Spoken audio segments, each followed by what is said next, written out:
We are still continuing to read. We are not yet close to finish chapter 1. We have like 3 pages to be done with chapter 1. So we have to finish chapter 1 today. We'll be doing a chapter every single day. I don't know how many chapters this book has. But yeah, let's continue.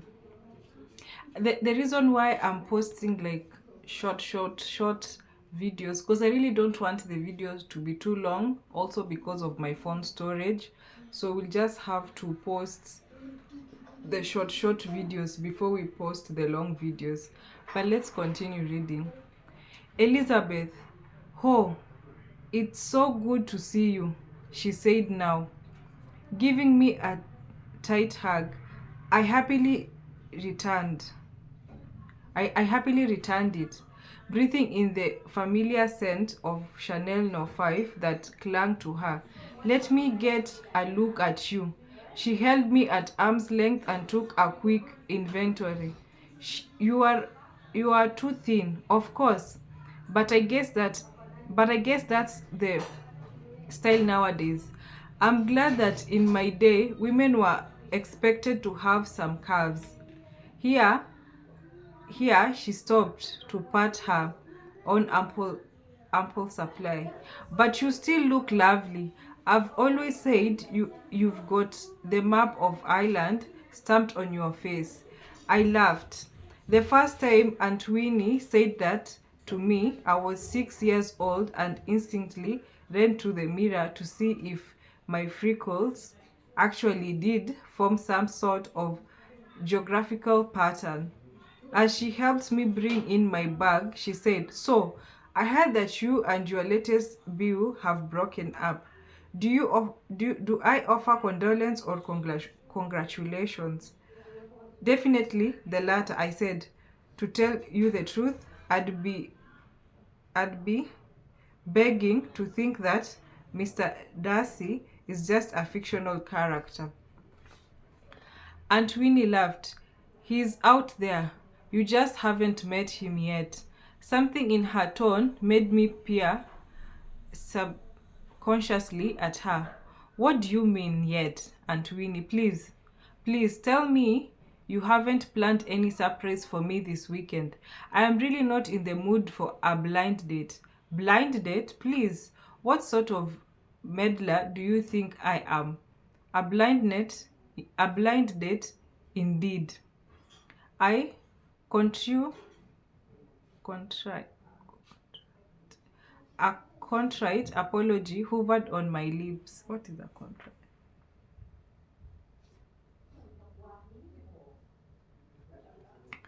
A contrite apology hovered on my lips until I realized that she was stressing the blind part a bit much. "Aunt Winnie," I said, coming to an abrupt halt in the gravel driveway, "tell me now or I swear I will not turn around this instant and I swear I will turn around this instant and go home." An expression of defiance tinged with guilt crossed her face. Finally, she tossed her chin, the movement sending her tight red curls quivering. "Well, now that you're mentioning it," she said casually, "there is someone here you know, Peter McGowan." At the sound of his name, my stomach lurched. I think most people are emotionally frozen about someone or something. It may be that they are still intimidated by their third grade teacher or continue to harbor a secret terror of clowns. But whatever it is, neither time nor maturity can break its power. For me, that thing was Peter Eminent McGowan, intimidating elder and evil clown, all rolled into me. I met Peter the summer. I met Peter the summer I turned 10. It was also the summer I obtained glasses, braces, and an extra 15 pounds brought on by over overeating to comfort myself about the afore aforementioned glasses and braces, or aforementioned glasses and braces. Peter was 14, going on 7, and here to a Peter was 14, going on 7, and here to a hugely successful hotel business. He had the easy confidence that money and good looks usually bring.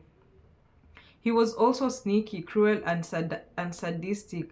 I can't count the number of hours I spent locked in some dark basement by his hands, or the number of slimy bugs that mysteriously found their way down the back of my shirt. And although the braces were gone, laser surgery had removed my need for glasses, and the weight problem was more or less under control. I still found myself pulling my coat tightly around my neck in a gesture that had nothing to do the blustery weather with the blustery weather. Aunt Winnie, I began. Now, don't squawk. Save your breath to cool your porridge. I asked I asked him here to help me start up the inn. I need somebody with experience in running this kind of business, and Peter was kind enough to offer his service. I think that his experience will be far more suitable for a house of horrors. I made no reply and focused on keeping my facial neutral. Apparently, my mother was right when she told me that I didn't have a poker face, because Aunt Winnie continued as I had spoken aloud. Peter's a grown man now, Elizabeth. Besides, his parents are two of my dearest friends. You shouldn't judge him for a few boyish pranks that happened more than 15 years ago. Don't try to paint him as some Gilbert Blythe innocent, as some Gilbert Blythe innocent. He looked me in he locked me in a basement for 2 hours, and you put a dead fish in his bed. I squenched my old familiar cry. Eh, what is that?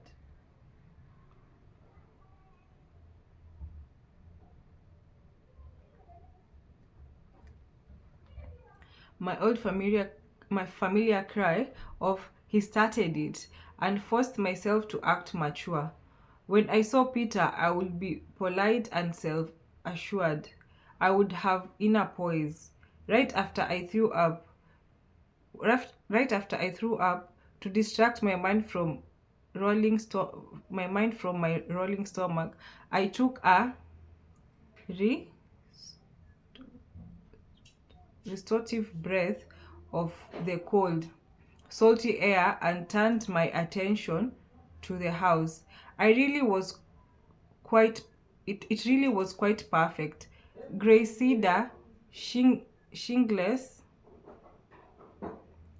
blanketed the large facade, including the veranda and the bay windows, giving the impression of a friendly bludges rather bluges. How many bludges ni blue?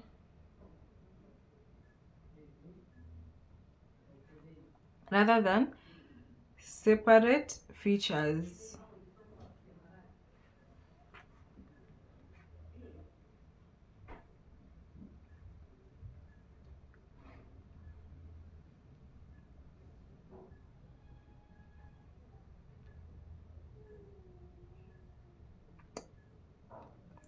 Wide stone steps led to a deep porch that ran across the front.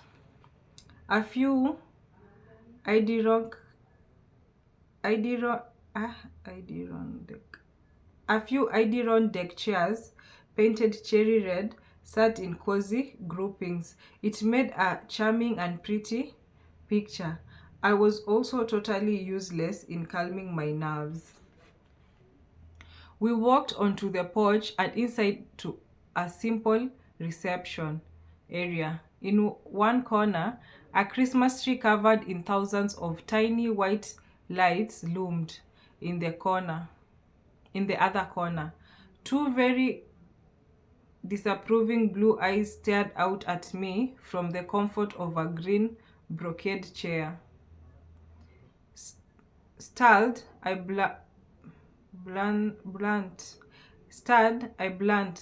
out a blasphemy that had little to do with my reverence for the season.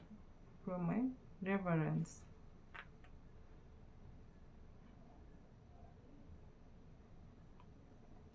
For the season.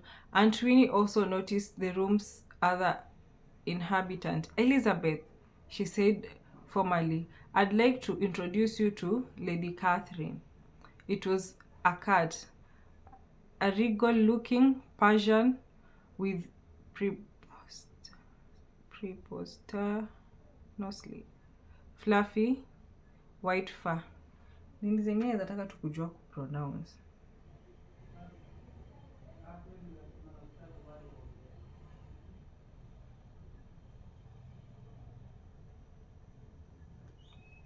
Fluffy white fur. Under her breath, Aunt Winnie added, I briefly considered calling her Miss Danvers, but she's clearly above domestic service. The cat's pale blue eyes surveyed me with what could only be described as an expression of distaste, and I whispered back, but she may not be above the crazy behavior. I thought I detected a faint hiss. Good God, was the cat actually squalling? Great. Apparently, I inspired a visceral loathing in cats. This did not bode well with Kit's dry prediction for my future proved true.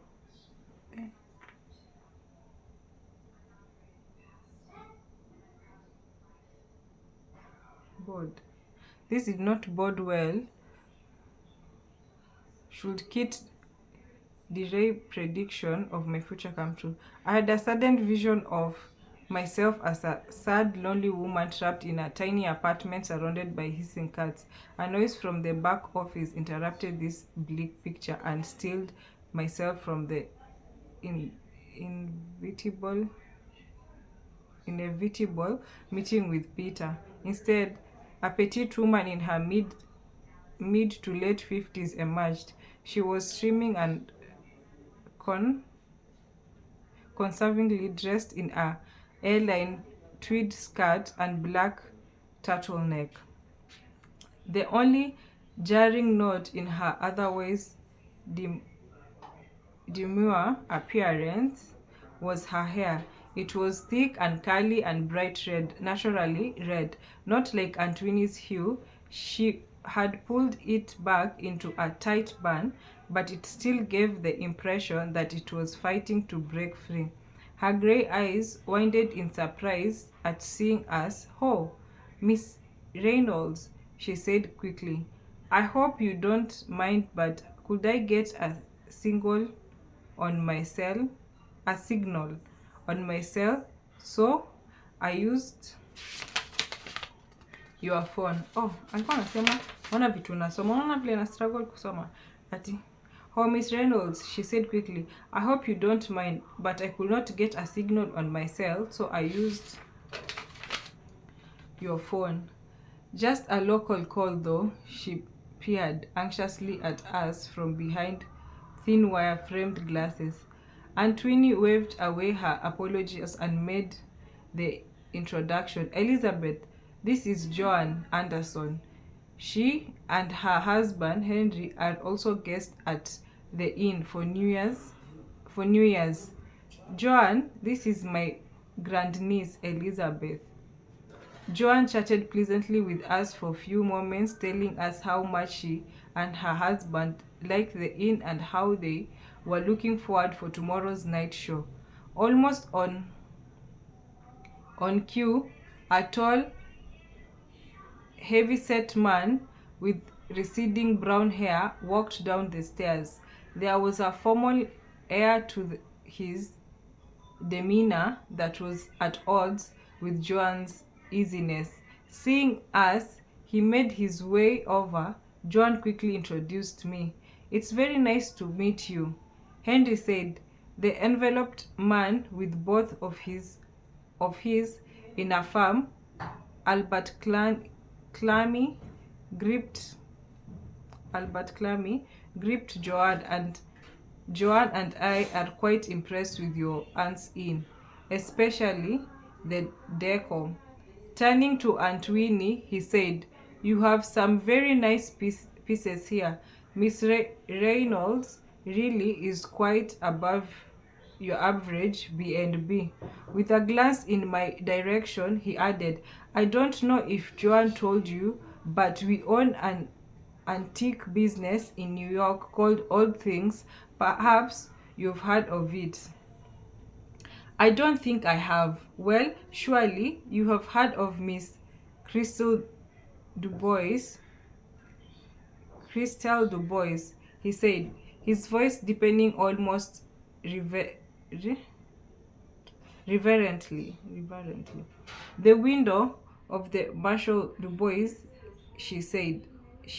Dubois, she is New York's most generous patron of the arts.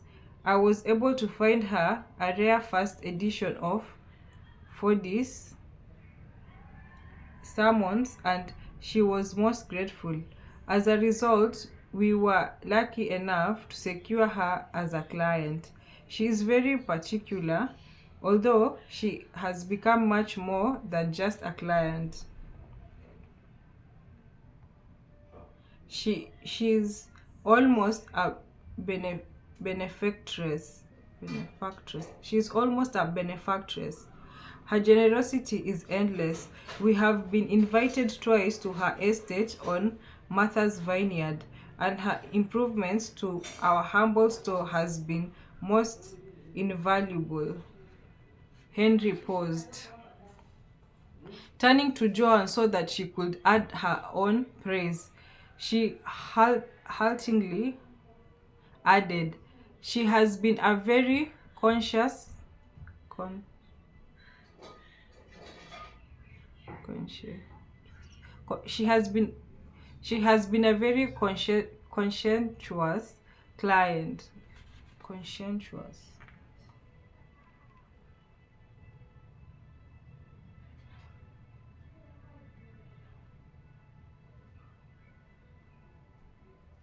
Client.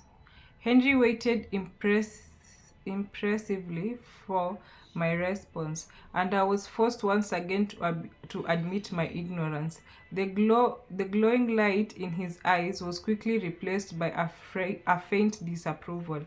"I doubt if Miss Dubois' reputation extends beyond New York, Henry," John said timidly. "Yes, well, perhaps," Henry admitted reluctantly. Then brightening, he added, "Miss Dubois introduced Joan and me to bridge recently, and I must say we are hooked. We are hoping to get a foursome together this weekend. Do you play? If not, I'd be happy to teach you and further acquaint you with Miss Dubois' excellent work." "Oh, thank you," I said, "but I'm afraid I'm not very good at cards. I was actually hoping to catch up on some reading this weekend, but I appreciate the offer." Henry received my excuse with obvious incredulity. What?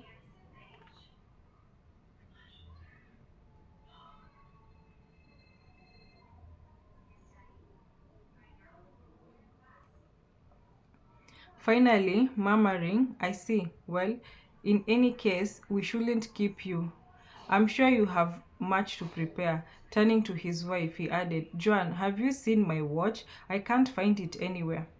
"Really, Henry, you have got to get that clasp fixed. That's the third time this week you have lost it. It's probably in the room somewhere. Come on, I'll have I'll help you find it. You prefer reading to you prefer reading to cards? And Twinny whispered, which mocking disdain once they moved out of earshot. That is rather singular, I smirked. I deserve I deserve neither such praise nor censure, such censor. I just suspect that tales of Miss Christelle Du Bois are one of those delights of which little goes a long way. Which brings me to my next point. Who is she anyway? Weren't you listening, silly?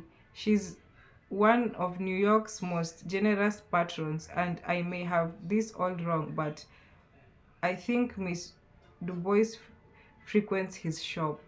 What? This reading thing. I'm reading and I'm feeling how, yeah, I don't know how to read. So I'm gonna teach myself how to read as a child, like kama mtu ameanza shule hivi. But anyway, I have to end this video here, post it, then continue recording.